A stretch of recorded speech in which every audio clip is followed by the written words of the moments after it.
Hey, y'all. Welcome to the Champagne Wives podcast. I'm your host, Kelly. And I'm your co-host, Nicole. Hey, gals. Hi. How are you? I'm good. How are you? I'm good.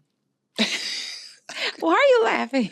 Because my voice is fighting for its life. And it's usually me. Yeah. That's fighting and fighting something. Mhm. Fighting a cold, Mhm. fighting a raspy voice, Right. fighting like a total loss of Allergies, voice. right. Yeah. Something. Okay. So what did you do this weekend? So I was a soccer mom, like on overdrive. So my son had a soccer tournament, and if you know anything about the weather that's been going on here in Texas, it's just been super cold.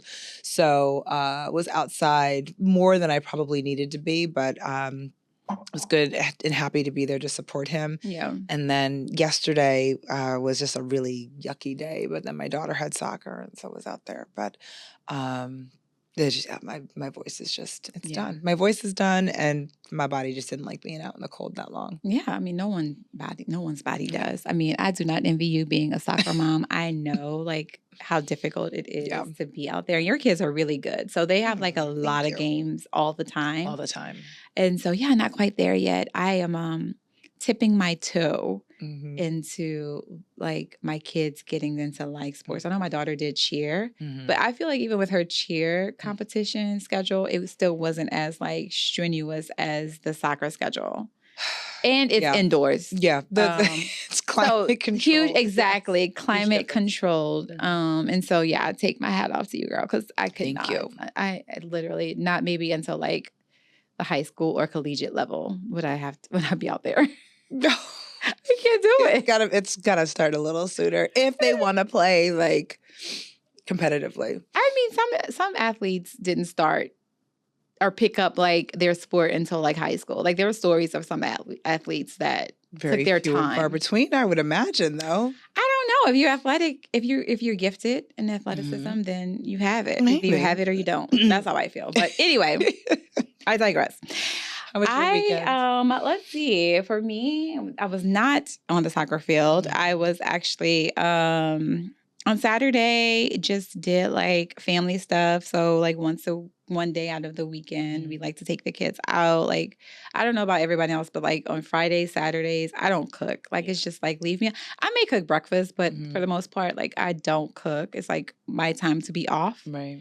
And my family knows that. And so one day on the weekend, we just kind of go out, maybe eat brunch, do something with the kids, something fun with the kids. Yeah. So Saturday, we did that. And then Sunday, we did nothing. I did absolutely nothing. I stayed home.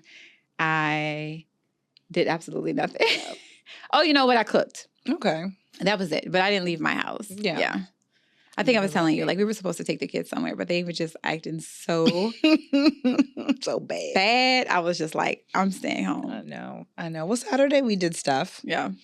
Oh, yeah, we did something. Yeah, Saturday we linked up. Yeah. We took the kids to a little play place. Yeah. And that our friends own. And it was a nice little, let the kids play, let the parents relax and catch up. So that was fun. That was nice. That was like the highlight of my weekend. That was the highlight of mine. I really enjoyed that too. Like I really enjoyed that outing as well. So that's probably why Sunday I was just like, I was like, okay, we're done. We've done stuff. Like you guys had a full Saturday. Yes. You were able to hang out with your friends. They had a sleepover. So Sunday when like, you know, they weren't acting the way that I needed them to be acting for me to get out the house, I was just like, done. You barely wanted to do it as it was, and they gave you every excuse. Every reason to be like, we ain't going nowhere. Actually, you know what? Keep your ass home. Exactly. You guys are going to be here. Think about your behavior.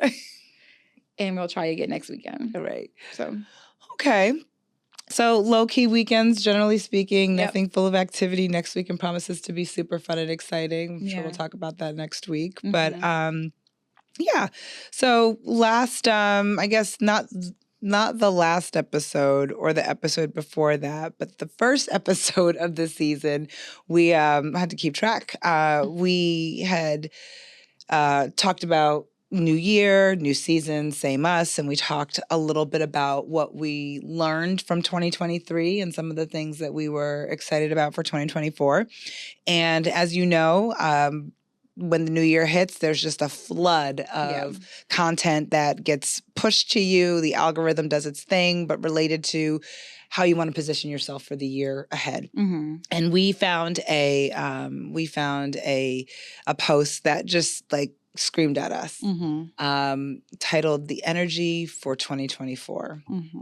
And I think there were 5 things on there. Yeah. That I know I read and was like, these are not missing. Like at all. Like Not every at all. single one resonates. And so I had sent it to Kels, and Kels was like, this is it. This is it too. My phone is active right now. I don't know what's going on. Okay, sorry. Mine's about to go off because there's normally like a 3-second delay between her notifications and mine. That's what happens with your neighbors and friends. So yeah, there were 5 items on here.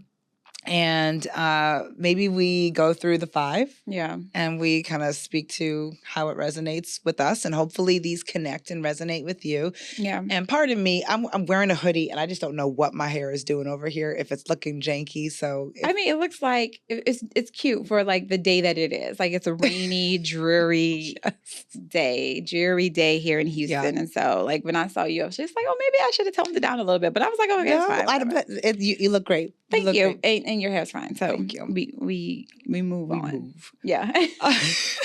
Exactly. We move. So 5 things here. Hopefully some of these resonate with you. Maybe they will, maybe they won't. I'm sure you'll let us know in the comments once we post some of these reels. Yeah. So you want to go with the first one, Kels? Yeah. And I think I want to say this too. Like a lot of these things that were on the list that we saw resonated with us, but these things were really organically some of the things that we had already talked about. This just kind of put it in writing and made it more tangible for us. So it's not like we saw the list and was just like, oh, this is what we should do. It was just like, no, these are conversations that we were already having. And then when we saw it, we were really just like, wow, like, okay, like we're actually absolutely onto something. And so important call. It's an important call out. Thank you. Mm-hmm. So the first one was creating the life of your dreams, no more playing small. And I think, in this pursuit, I know at least for over the last 2 years, we have both been in like pursuit of, achieving our wildest dreams. I think even with this podcast, we set off on a mission to not just only be behind these mics every week, but, to create a business and to have a purpose around like what it is that we were doing. And I think, for the longest time, we were just kind of flying by by the seat of our pants because we were new to this. Like we didn't know what we didn't know. We were just, everything has been trial and error for us. And, thankfully we've had the fortitude and the willpower to keep going. But I think this year, again, just tying it back to our first episode, is a year of abundance. And I do feel like we've put certain mechanisms in place to help take us to the next level. Right. And so I'm just really excited about that. And I think what's really great about having you as a partner is that when, those times come where I feel like, what, I just cannot go anymore. Like this is too much. It's overbearing. Then, you're there to pick up the slack and then vice versa, right? So, we've made a commitment to this and a commitment to each other to, really have this podcast, this brand take off and like be what it is that we want it to be.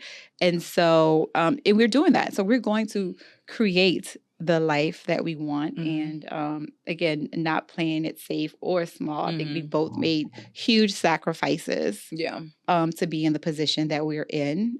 You with your, I'm not going to call it, girl, because you're looking at me like, I'm not going to call it.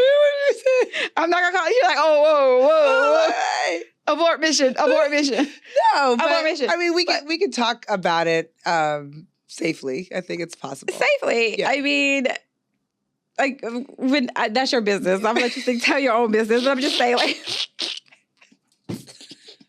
I let you tell your own business. You're like a sip in. I'm serious though. I know. When I get to talking, but I'm just saying we both have made, I feel like, sacrifices to get us to the point where we are now, and they were both sacrifices based on the vitality and the growth of our podcast. And it's just so crazy that we both had these experiences in our lives and how much we value what it is that we're doing, Right. to not let obstacles deter Right. or distract us Right. from our purpose and our goals. So I agree. that's my thought on that one. Okay. What about you? Whew.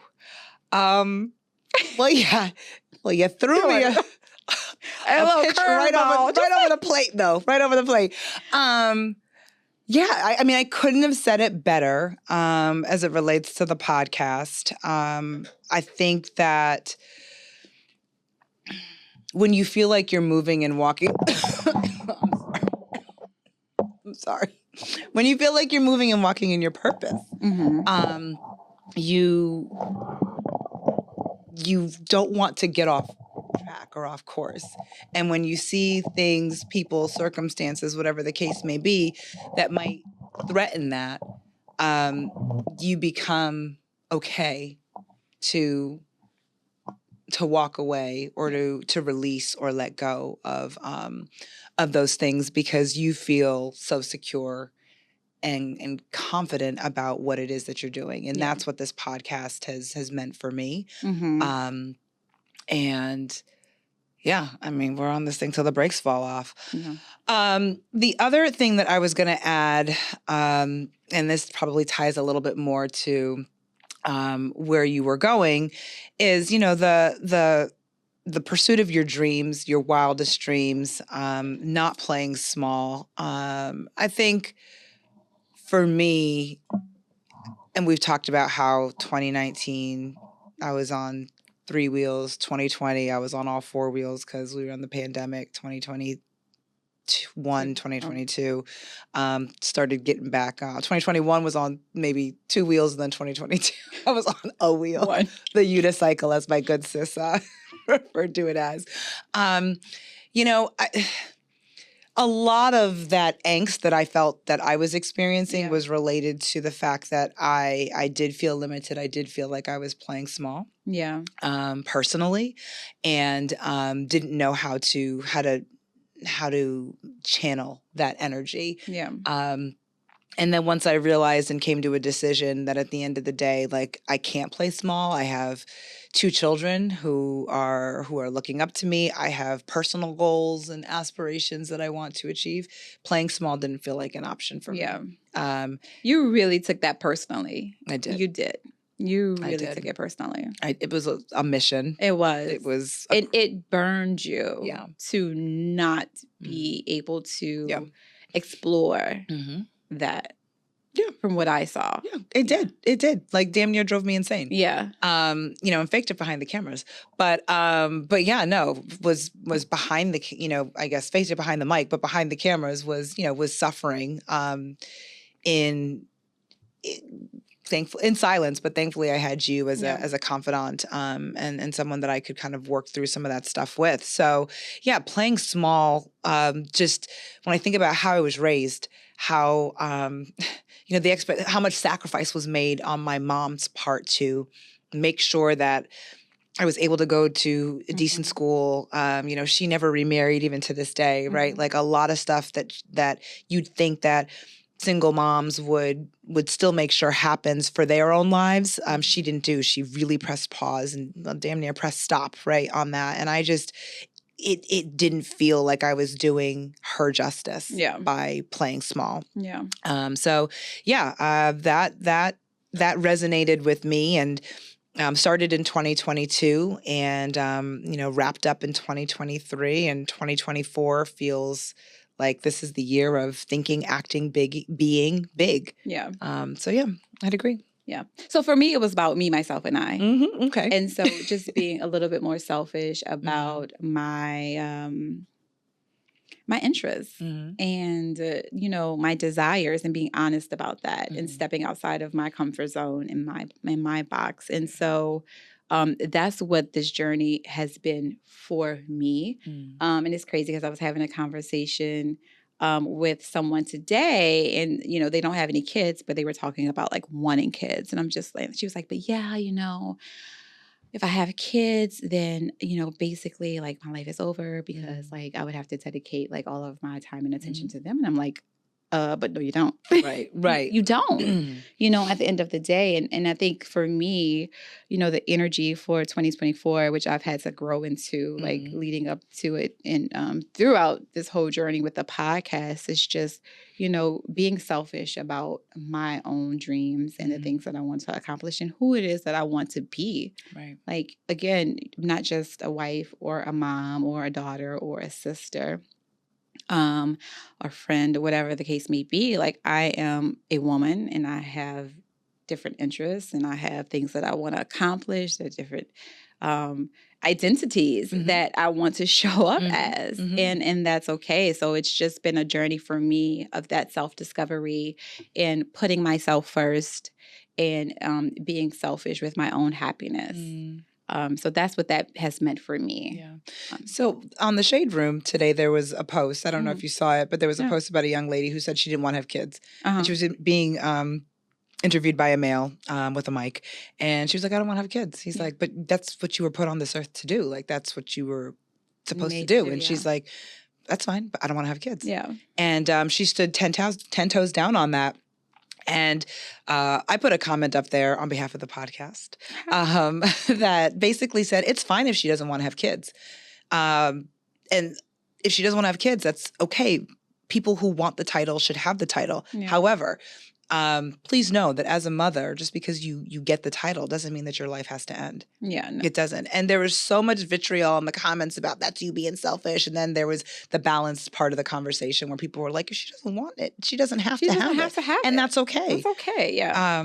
Everybody should be mothers. Let's be very clear. Yeah, I mean, motherhood is more than a notion, And just because you put yourself first doesn't mean you're a bad mother. Right. But at the end of the day, you can't pour from an empty cup. You say this all the time. You can't pour from an empty cup. And so if, you're not taking care of your well-being, then nobody is going to be okay at the end of the day. And so, I mean, self-care is love for everybody. Everyone. And so, yeah, I know I totally agree with her. If you have made a conscientious decision to not have children, you've weighed the pros and the cons of it, and a woman says that she doesn't want to have them, then by golly, don't have them. But definitely by having them doesn't mean that you have to give up your own life. Right. Yeah. I that's what this whole entire podcast is about, right? Yeah. Being a multifaceted woman who can wear many hats, take on a lot of roles, and not lose her sense of self. Exactly. So, I applaud her for being brave to speak out on that platform as loudly as she did, but agree. That's the energy. A lot of young women are taking that stance. Yeah, actually. So number 2, commit, and this kind of overlaps, I think, into number 1, but committing to your goals and following through. We just had this conversation about procrastination last week. We did. I'm great at committing to a goal. It's to follow through. That gets me every time. But you're good. I mean, from a business perspective. Yeah. You're really, but maybe that's the yin and the yang of the relationship too. Holding each other accountable and making sure that like we do follow through on like our goals. But I mean, just outside of business and in this podcast, I struggle too with things that I'm doing on my own. I definitely struggle. Teamwork certainly makes the dream work. In this case. It does. It definitely does. But it goes back to the vision boarding that we discussed and the vision board party that we went to. And we talked about how we didn't have resolutions this year. Yep. This year we had goals. And then our vision board included not only the vision of our goals, but then actionable items that would help us achieve and attain our goals. And so still a struggle to commit, but at least if you see it on paper, written down, something tangible, I think it's easier. So for you, it's a struggle to commit, or is it a struggle to follow through? It's a struggle to follow through. Like I can commit to it, but it's just like same. You know what you have to do. Like, are you actually doing it? Right? Yeah. That's my struggle. Sometimes that bed looks a little too comfortable. Yeah. Sometimes I need that nap when I need it. Sometimes that mindless scrolling. The mindless scrolling. Jesus. I just feel like somebody take it. I need a distraction. Throw this damn phone, girl. Like somebody take it. Yeah. So gonna really commit and follow through on number 2. Yeah. Because things don't get done. Yeah. If I don't follow through. Yeah. I mean, there's nothing really else I can say about that. Like literally, I just need to like do what I said I'm going to do. Nike. Yeah. Just put together my to-do list and like check. Because I'm a to-do list type of person. Like I need to see my items written down. She does. In a Word document. I do. Like I still use paper. Like I like paper. I actually prefer paper over the digital. Electronic. Yeah. Yeah. She hit me this morning with, just had a couple of things on my list. Boom, boom, boom. I was like, oh. I had to get it out of my head. So early. I haven't had breakfast yet. And she took a long time to respond. I was just like, well, at least it's out of my head. Right. She can do with it what she wants. What she wants. Do with it what you may. But at least it's out of my head. We got through it. We did. Okay. Number 3. Showing up as the person you want to be until you become her. Ew. This is manifestation and visualization. It is. Like, it is. As simply put as it can be. Yeah. It's crazy because I just posted a story on my personal page that says, forgive your younger self, believe in your current self, and create your future self. And for me, that's, this journey of just self-discovery, being a better, woman, mom, sister, daughter, friend, human, has been something I've been very intentional about. And so for me, I have had to really get to a point where I recognize that I wasn't the person that I used to be and not accept treatment based off of that person that I was. And so if people still hold me to the same person that I was in my younger years, then, there needs to be either a conversation or a release of that particular relationship. But for me, that has been something personally for me that I have been really intentional about, being the person and being the woman that, I see myself being and getting over some of like the past mistakes that I've made. Just versions of you that has changed. And and it has changed and evolved. Like you're not going to hold me to the same person that I was 20 years ago in my 20s. Like can't, especially when I'm trying to grow. Right. Like, that's like an anchor weighing you down. And I just don't have time for that in my life. I'm too focused on, who I want to be in the future, creating this legacy for my daughter. And so I don't have time for like, people that just want me to show up in the same space because they're not growing. Right. That's a them issue, not a me issue. Exactly. So yeah. So I call that playing old tapes. That somebody's playing old tapes of who you used to be. Yeah. And eventually the tape's going to pop, right? If you play it too much. Yeah. So that is something that happens a lot in the corporate space where I'm going to move this mic. Hopefully it doesn't. Okay. Yeah. That happens in the corporate space where, somebody maybe made a mistake 3 or 4 years ago and you're in a meeting and we're talking about moving someone into that person into a new role, and someone who was there 3 or 4 years ago is like, well, remember when have they grown from that? We can't play old tapes, and we can't assume that people haven't evolved, grown from who they were into who they're destined to be and who they want to become. Allow people the space to do that. Yeah.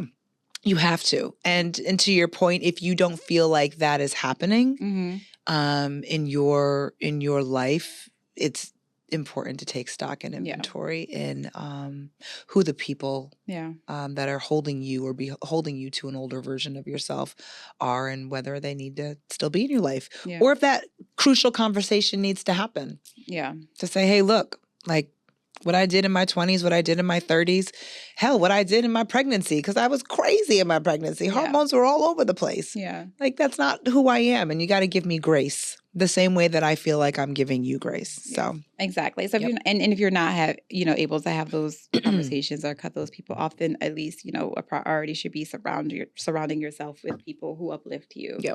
And uplifting relationships. And that's really helpful as well. And I know we talk a lot about like friendships and support partners and accountability partners. But I think, I can attest to this, that it's so great to have people in your corner who acknowledge and support you through said growth. Yeah. And it's also important to have to not have shame, right, over your past behaviors, because that can hold you in situations longer than what you have to be, and accept behaviors that you really don't have to accept. And I'll be vulnerable. And I had a conversation with my therapist recently, and she asked, like, what are you like most proud of about like this new Kelly? Like, what do you love about that? What's how do you feel about that? And my response to her was loving myself. Right. And so just being appreciative of, my own growth and, my own journey. I've been through, accomplished a lot. And so, being here and being able to be strong and trusting my voice and trusting and loving who I am as this version of myself is something that I'm extremely proud of, because I worked very hard for it. Yeah. And so, I just, at this stage and age, I'm really committing to me, the person that I want to be, the person that I am, and the person that like I see myself being in the future.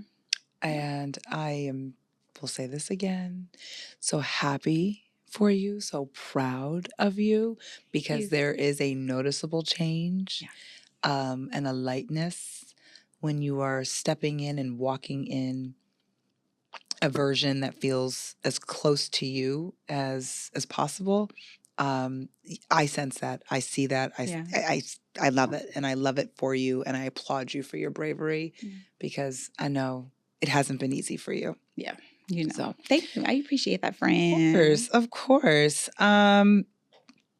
This is a fake it till you make it for me. I mean, I know you went all deep, but I'm gonna keep fake it till you make it, bitch. Right. I think Rihanna said something to that effect, and I can't remember the actual quote, but she was just like, I fake it, like I believe it, and that's kind of where I am, right? Not fake it till you make it. That's fake it till I make it.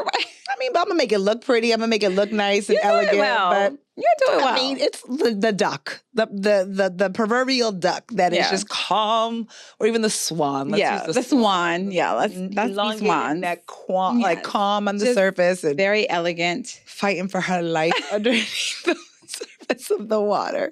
But it's that's the reality of life. That's the reality of life, and that for me has always really been a part of my story. Things have not come easily to me. I've had to work for everything that I have. And I have envisioned what it is that I wanted for myself. And even at times when like I probably shouldn't have been going after those things, I was going after them because, stay delulu until it becomes trulu. Yeah. Trululu. And that has that has worked for me. It has not steered me wrong. And you look at social media now, and there's a lot of people who are just like, the visions that you have for yourself, the way to really practice the art of manifestation is to look at those visions that you have for yourself in the future and treat them as if they're memories, right? And if you treat them as if they're memories, then you will constantly be in the state of visualization. There's nothing wrong. There's nothing faulty about that. Yeah. So I say, do it. Don't put yourself in debt to do it. Let's not do that. But I do believe that there is a lot of value in believing who you want to be, showing up as the person every time that you can, that you want to be. Put yourself in situations, the spaces and the places that you want to be in, until it becomes true. Establish relationships with people that uplift you. Until it becomes inspire true. Yeah. All right. So number 4, take care of your well-being, physical, mental, and financial. Check, check, and check. I've already said my piece on the last episode. Yeah. Again, great with the physical. Constantly working on the mental. Me and the financial got some work to do. Work in progress. A work in progress. All of us. But all of us. I get it. I definitely get it. I talked a lot about that on the last episode. So I remember being in like 2019, 2020, early part of 2020, I wasn't working out regularly and my back was big. My back was big. No. My spirit was down. My energy levels were in the pits. And my back was big. My belly and back were both Baby, big. that's the trifecta. And when I tell you, if you can't afford therapy, which I highly recommend therapy, but if you cannot afford it, another form of therapy is fitness. Going to the gym, going for a walk. If you can afford it, get a trainer. If your finances aren't where they need to be, just go outside. Go to a park. Walk. There's take in nature. Get present with nature.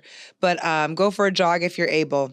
That physical fitness piece was the first step in, I don't want to say saving my life, but saving my mental. Saving my mental because my brain was all over the place. Yeah. And I just didn't have the ability to be present. Yeah. And when I'm working out, I'm focused on just that. Yeah. My mind isn't wandering. I'm not wondering about what do I got to do here, what do I got to do there. You I'm just focused on getting through the workout. Getting through the workout, making sure I don't hurt myself. Yeah. Making sure that, my positioning is where it needs to be. And when you look good, you feel good. Oh, and yes. That's a huge part of like mental health. Mm-hmm. I know like when I'm on my heavier side and eating more than like normal, I feel disgusting. Yeah. I mean, not to sound anorexic, but seriously, like I am literally depressed.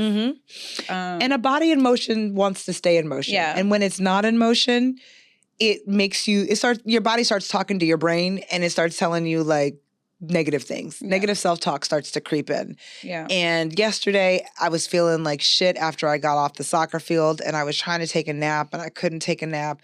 And I knew I had things to do. And my brain was like, you're being lazy. Get out of bed, make this dinner for these kids. You haven't really moved around all day. And it's because my body is used to moving. Yeah. And the moment I got up and started doing stuff, even just like washing the dishes and emptying the dishwasher, I felt better. You felt better, yeah. I felt better because I was just moving and like active and I wasn't breaking out in a sweat, but I was moving. You're moving. And I put a little music on like on my fridge and that helps as well. Yeah. Like that's... Uplift yourself. Yeah. It's very uplifting. Because same here. Like I was, again, laying around and I needed to cook dinner and I put music on. Music always soothes my soul and gives me a level of energy that like I didn't even know I had. So yeah, music on, moving around, that just kind of helped until I cooked 2 meals. I'm not gonna get into that, but I cooked 2 meals until I just got tired. And you cook full meals. I cook full. You cook full meals. I do. Like full meals is like main and a side and probably 2 sides. Yeah. Like, something crazy. Like cook for like days.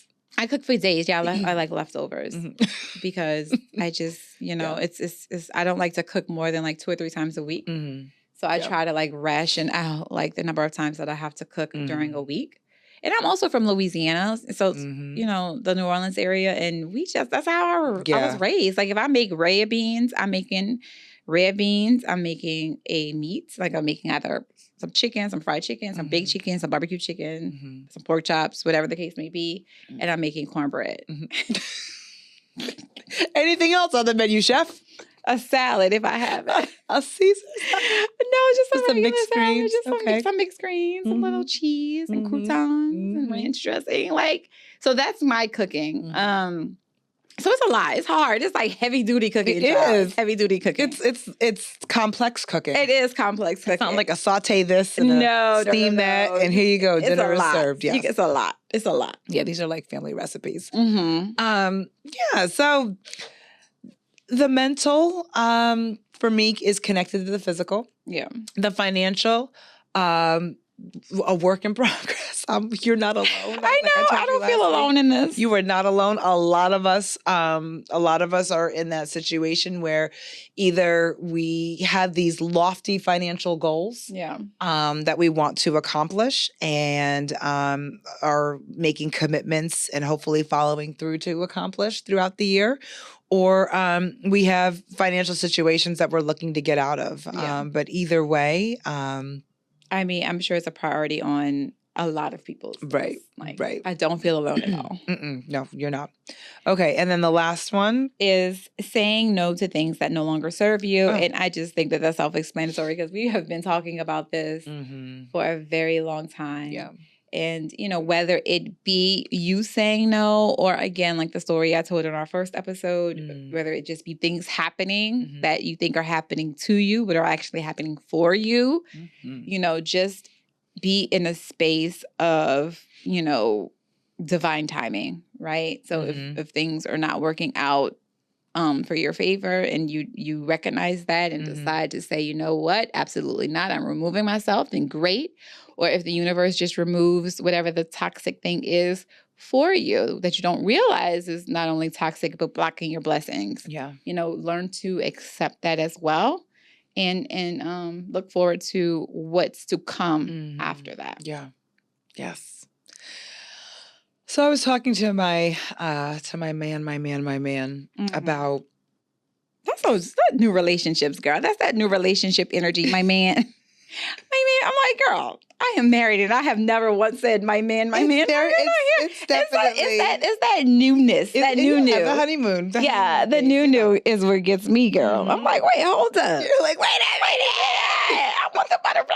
I know. So I was talking to him about the fact that, you know, I don't do the best job of establishing boundaries. And we've talked about this in previous seasons, that I don't do the best job of like saying no, because there is an element of people pleasing that like I need to work through with my therapist. But yeah, it's a challenge of mine.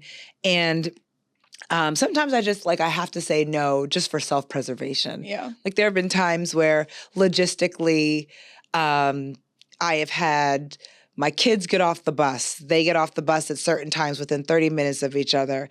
And then I got to get them dressed to go to soccer. One's got to be at a soccer field at 5:30. Other one's got to be at a soccer field an hour and a half later. And then, oh, by the way, somebody wants to have date night.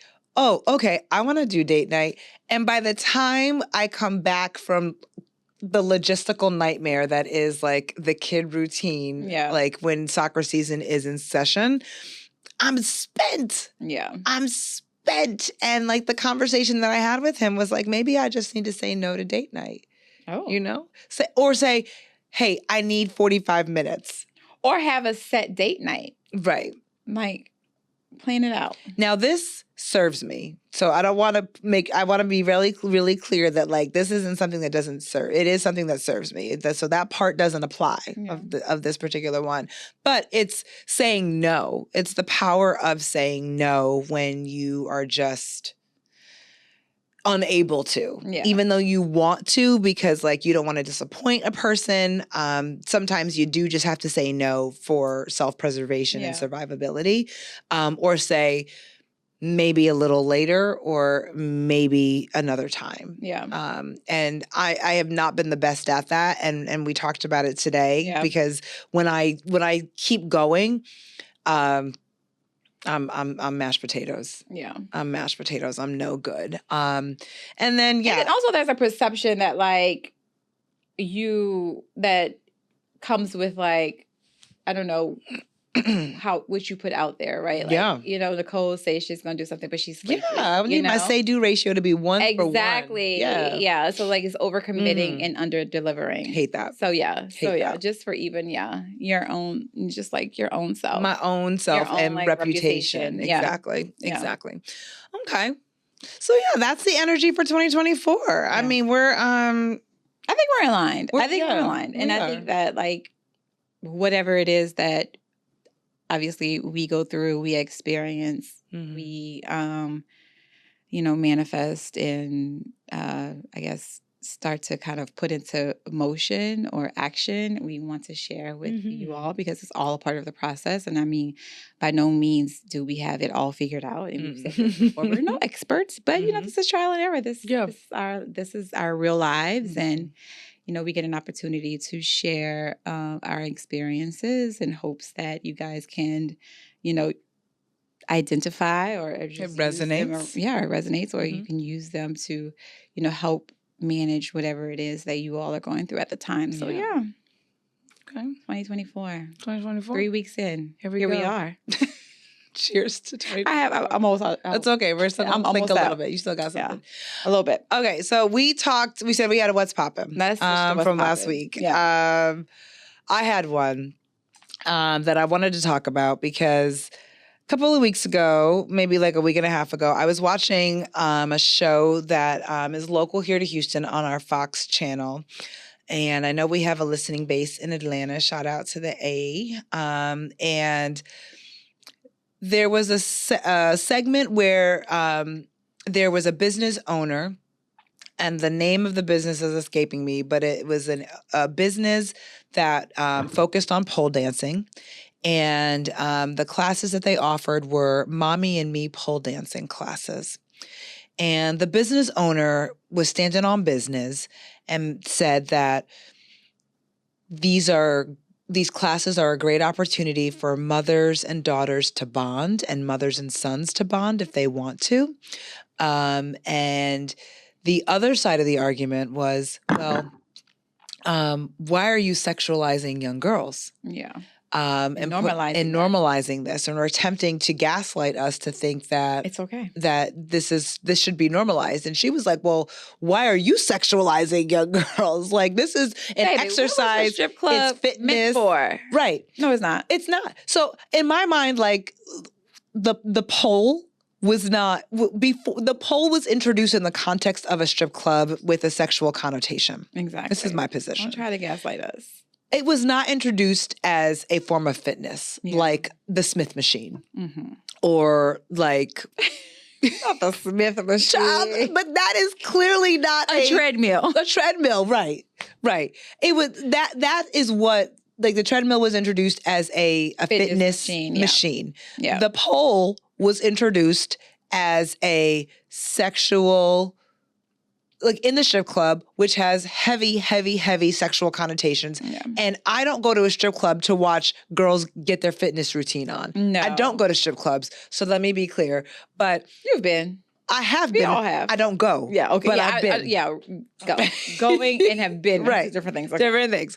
but I did not go, and don't imagine that most men go to watch the acrobatic actions and the fitness routines of these dancers.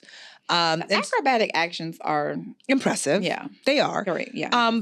But, you know, I don't see any of them wearing heart rate monitors. Yeah. I mean, even still, we're talking about this in context of like bringing and sharing it with your kid. Your child. Yeah. And so I think that there are other ways that we can get our daughters introduced to fitness. Yeah. That don't involve a pole. Yeah. That don't involve heels, that don't involve scantily clad shorts, tops, underwear, right? And when I saw that and I listened to the business owner, I just said, you know, like, this is crazy.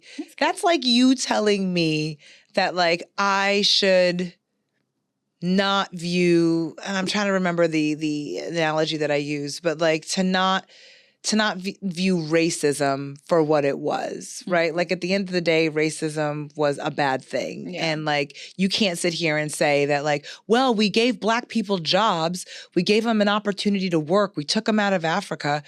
Nah, you enslaved these people and had them working against their will. Like, yeah. I can't unsee that. Killed, raped, and pillaged. I cannot unsee that. Yeah. So, like, that is history. Mm-hmm. And unfortunately, the world of strip clubs and pole dancing is linked to sexualization. Yeah. And I can't unsee that. Yeah, that's true. So those are my thoughts. Yeah, I agree. And, you know, there are other ways, and I'm not speaking like theoretically. I'm speaking in like real time. So like when my kids know that I go work out 3 times a week because I wake them up, I leave the house, tell them I'm going to work out, and when I come back, it's time to bring them to school and do morning drop off. And so they see me being physically active, which also piques their interest. So my daughter likes to come with me to the gym all the time. So I think it's also like horse shit because they're like you can incorporate physical fitness really with your kids by being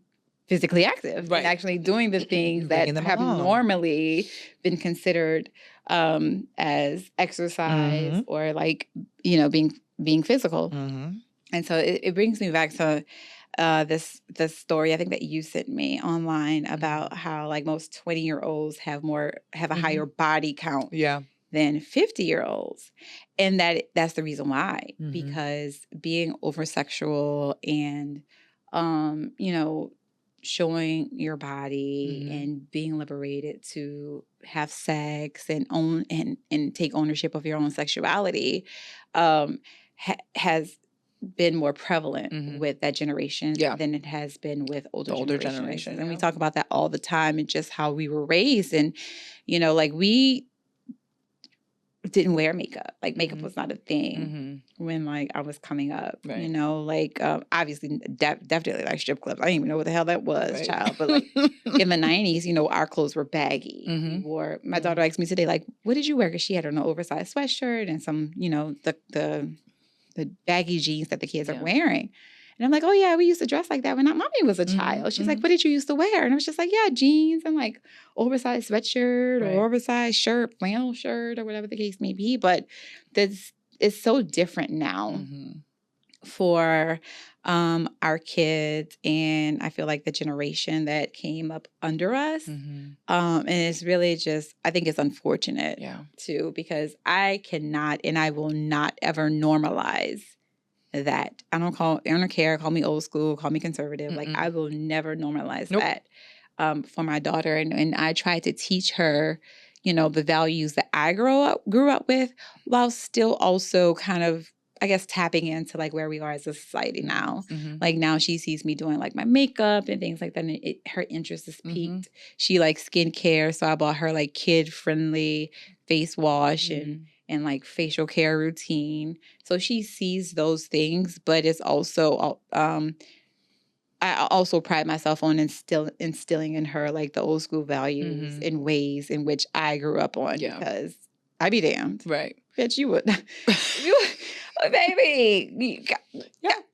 No. My child will not think it's okay. No. And to get on the pole. No. Albeit exercise. I mean, if she's 20, she wants to take it. I know there have been like I've been invited to bachelorette parties where the soon-to-be bride, has wanted to take like a pole dancing class with her bridesmaids and stuff like that. And so I get it, but I just don't think it's healthy to introduce young kids to, you know, that world, you know, at such a young age. And I really don't think it's good to normalize it. I agree with you. They're being introduced to it on their own. Yeah. I don't think they need the role model that they look up to the most bringing them there. My humble opinion. I agree. Okay. I agree. So do we have time for one more? Mine will be quick. I think we do. Okay. I was popping. So, you know, we talked about Cat Williams a couple of weeks ago. So it was announced like shortly after he did that conversation, the interview with Club Shay Shay, that Tori Hart, which is Kevin Hart's wife, was going on tour with him. And so everybody was obviously the internets were abuzz. Everybody was just like talking because, you know, they were like, how is she now going to go on the tour with the Ops? Because he had very colorful things to say about Kevin Hart in his interview. So now the conversation on the internet is whether or not she should change her last name from Hart. And, you know, I take issue with like non-married people having this conversation about like divorced people changing their names. Yeah. Because you don't even know. Stay out of grown folks' business. Exactly. You don't even know. Right. Like, so I don't know. What are your thoughts on a married woman who is divorced changing her last name, or the man owning the last name and the woman having to change her last name back to her maiden name? bitch. Okay. I got generations of thoughts on this. So my mom kept my dad's name Mm-hmm. and still has it. Yeah. I plan on keeping my ex's name. Mm-hmm. I have his children. Yeah. Like there ain't no way, and this was my mom's logic, and I share the same thinking. My kids and I are gonna have the same last name. My mom said the same thing. So even if he decides to remarry, that's fine. If I decide to remarry, that's fine. I'm gonna keep my last name, and if I need to hyphenate it, I will. Mm-hmm. But so you'll hyphenate. I'll hyphenate. Not drop it. No, me and my kids are gonna have the same last name. Mm-hmm. We got to. We have to. Yeah. And it's not out of disrespect to whoever it is that I move forward with. But it's just my children and I, that feels very important. That's a bond that we have. Yeah. It's not about the ex. It's really about making sure that for legal purposes, right? Take your kids to school. Right. Like hi, Mrs. Fill in the blank, right? Like yeah. they like nice they try. Know, You right? tried to get me. Hey, almost got me. Almost got you. Almost got me. But yeah, no, it's important to have the same last name as my kids. So yeah, I mean, like I said, stay out of grown folks' business. Yeah, I agree. My mom said the exact same thing that your mom said. Like there was no way that she was going to change her last name after she and my dad divorced because she wanted to have the same last name as me and my kids. And another perspective is also too, like when I changed my last name, it was very difficult for me. It was too for me. I didn't want to let go of because my last name was Bomb. My full name was everything. And I'm like, but and I had to drop my middle name that was given to me at birth by my grandmother, who is deceased, whom I love so much. I didn't know that. So my name completely, because I wanted to keep a portion of my last name. I didn't want a really long name, but I wanted to keep a portion of my identity. So I just hyphenated my maiden name and changed my last name. And so that is very difficult. I don't think I realize how difficult it is. You changed your middle name and brought your maiden name to your middle name and then took on my husband's last name. Got it. Yes. Okay. So I dropped my middle name, which again was given to me by my grandmother. Sentimental, it was very sentimental to me. And changed my last name. And I just felt like at the time it was, I don't know, just a loss of my identity that I had been having for 28, 29 years. Yeah. And so that's something difficult that I feel like women have to deal with that's not talked about enough. And so on top of that, having to change it. The process, having to change it. Not only with like the Social Security office, but just like in driver's license, everything. Every institution. Every institution, you have to change your name. And it's a lot of work and it's a lot of like things that you have to do in order to like make sure that everything is actually changed. Your name is legally changed on everything. It's just a lot of steps and a lot of processes. And so it's extremely difficult to do that. But I agree with her. Like 100%, like keep your last name. And she also made a point to say that like she was a part of the creation of the Heart brand and she earned her name. And she probably is not getting restitution for that. Exactly. And, so she's absolutely right to keep her last name. I agree with you and I agree with her. It says keep your last name. Yeah. If I was in a situation, I would keep mine as well. And so it just is what it is. But I think a lot of unmarried people have a lot of opinions and thoughts on something that I feel like they don't really understand the whole concept around why, divorced women choose to keep their married last names. And I think it's easy to assume that it has to do with the man. It has nothing to do with the man. It has nothing to do with the man. Now, listen, if I had no kids by this man, that'd be a different story. I would go back to my maiden name in a heartbeat because it was amazing. Let me be clear. It was amazing. But I have children by this man. Yeah. So it feels very important to keep the same last name. So when we all walk into a room, we're walking in as the fill in the blank. Yeah. So yeah, I get it, but it's an I don't want to go so far to say it's an uneducated opinion, but it's an uneducated opinion. Yeah, it's an ignorant opinion. And then also too, like I'm just gonna say this, like call it like it is. Larry, when you go to school, like they already ask you on these applications, like, are you married? Like I already feel like as Black people, we're already being judged on like the basis of whether or not we're married or baby mamas. Right. And so for me, it's just like, you're not going to play my face. Yes, my kids were conceived via a marriage. Like, you know what I mean? So, And were. exactly. And you know, and that was my mom's stance as well. Like, I think it puts like I don't know, like a validation on like the fact that your children were conceived with like a spouse within marriage, etc. And I know that may not necessarily be important now, but back in the day, it was very important, and it's also important for me as well. Like, as I, you know, register my kids year after year for school, and these questions are being asked, and like, yes, bitch, we all have the same last name. There ain't no Johnson Jackson over here. Like, there's no difference. We have the same last name. Right. So, and I don't even know. Like, I haven't had to fill out any forms yet, but I mean, I probably will say, like, are you married, single? I'm married. Like, I don't like what I don't know. Like, I don't give me. Who gonna know? Right, who gonna How tell will them? they know? How will they? Right? How will they know? Exactly. I mean, at the end of the day, if it's about treatment and if it's about like quality of care, on account of that, like, that feels really important to make sure that like I'm getting the top of the toppa. Yeah. And I think it's just like an African American thing too, because like even for us, and I'm pivoting a little bit, but go with it. Okay, we're here. So yeah, like when we were kids, my mom would dress us up in like really nice clothes to go to the doctor. Like, it was very important for her to like, we would have on like all of like the best dresses and shoes, and she made sure our hair was combed, like Feltman Brother dresses, like expensive dresses to go to. Feltman Brothers, was that like a popular department store? Okay. No, it was like a really popular brand. They made like really expensive, elaborate dresses for like babies and kids. So for your checkups, so you my were going checkup, Tulle, for my Tulle and velvet, bitch, yes. And saddle shoes. In a bonnet. We did and did.